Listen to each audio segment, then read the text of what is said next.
Halo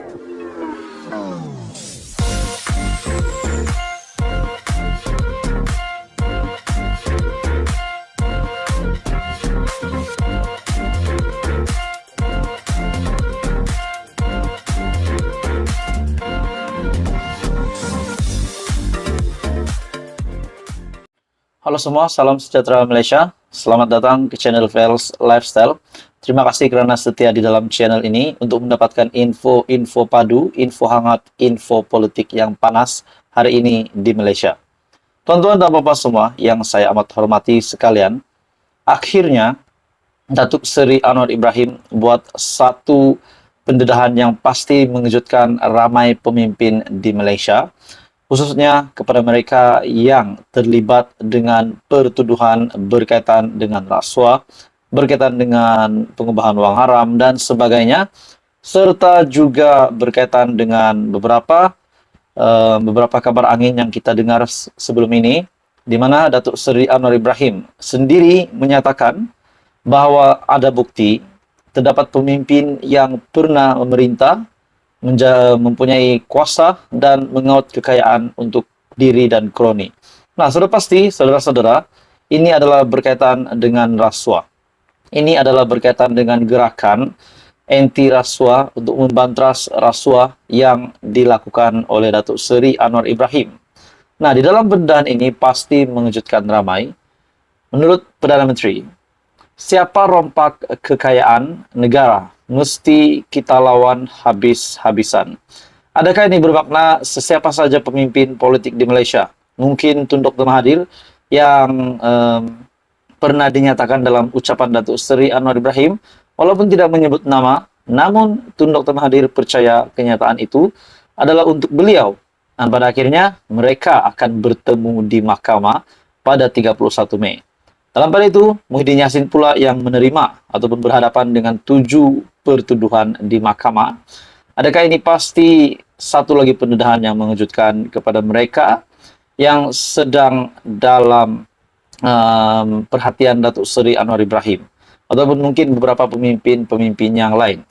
Nah, dalam artikel ini, Datuk Seri Anwar Ibrahim mengingatkan bahwa perang menentang rasuah digerakkannya tidak menyasarkan bangsa tertentu, tapi sesiapa juga yang merompak kekayaan negara. Dan ini sudah pasti, tidak kiralah di dalam pemimpin di pembangkang, bahagian pembangkang, pemimpin di blok kerajaan, kalau memang benar terlibat rasuah, sudah pasti akan dikenakan tindakan. Tegas Perdana Menteri, tindakan diambil terhadap semua, baik Melayu, Cina atau India, jika mereka terbabit dalam jenayah berkenaan dan penyelewengan. Bagi saya ini mungkin satu lagi kehebatan, satu lagi kemenangan Datuk Seri Anwar Ibrahim berbanding kerajaan yang sebelum ini yang mungkin ada konspirasi, mungkin ada kabar angin bahwa mereka melindungi kroni mereka sendiri dalam berkaitan dengan rasuah. Tindakan tegas kerajaan dalam membantras gejala rasuah dan penyelewengan adalah untuk menyelamatkan negara. Ada orang tanya soal rasuah, mengapa Anwar hendak perang kuat? Ramai Melayu yang ditangkap. Ini bukan soal Melayu, bukan soal Cina, Dayak atau India. Siapa yang rompak kekayaan negara mesti kita lawan habis-habisan. Nah, saudara-saudara, kenyataan dari Perdana Menteri ini sudah pasti menggemparkan ramai. Dan ini bagi saya satu kehebatan disebabkan tidak mengira Anda siapa, tidak mengira status Anda apa, bangsa Anda apa. Sekiranya didapati bersalah, terlibat dengan rasuah, sudah pasti Datuk Seri Anwar Ibrahim akan lawan habis-habisan. Dalam pada itu, pada majlis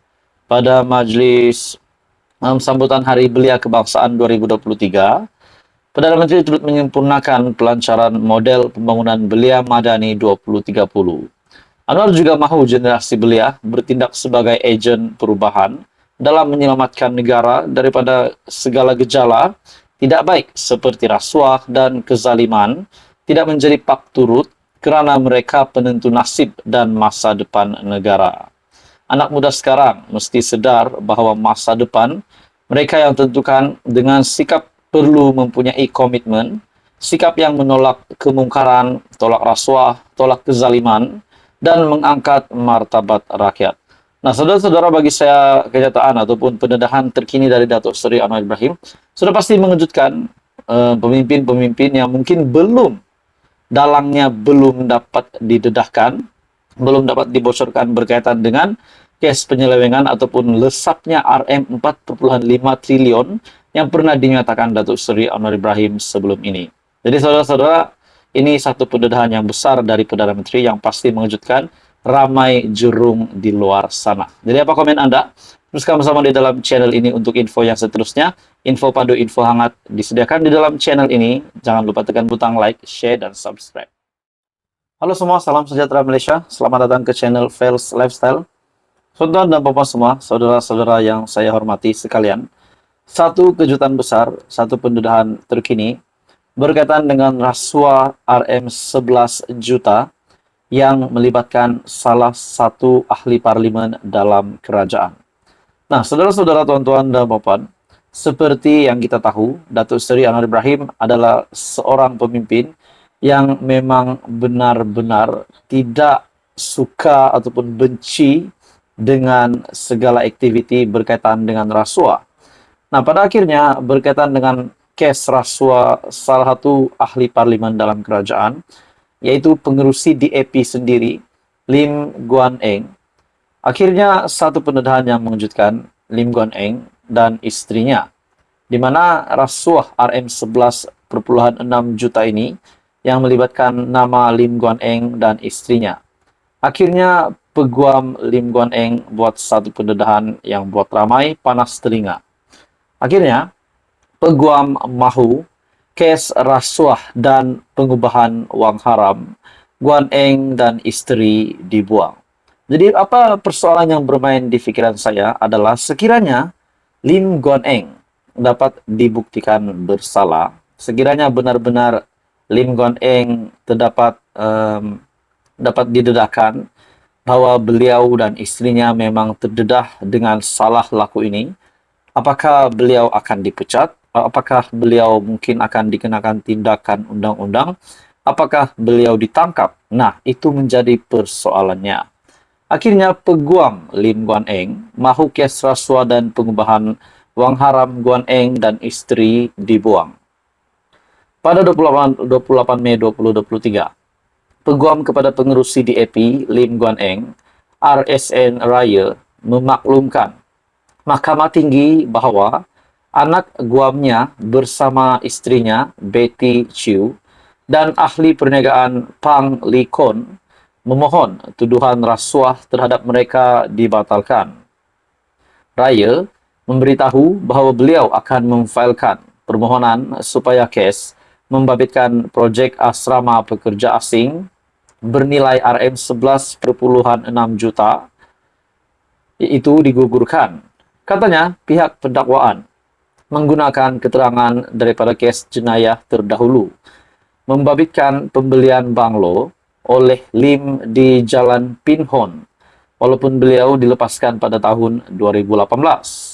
Jumaat lalu, Lim, Chew dan Pang hadir untuk perbicaraan di Mahkamah Tinggi dan mengaku tidak bersalah terhadap tuduhan-tuduhan berkenaan.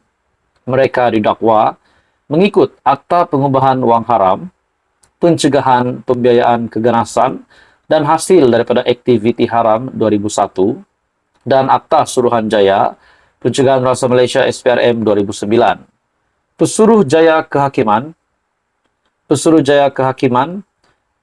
Merafiah Muhammad menetapkan 11 September untuk pengurusan kes dan ketiga-tiganya dibenar memindahkan wang ikat jamin sebanyak Rm50,000 dicadangkan sebelum ini.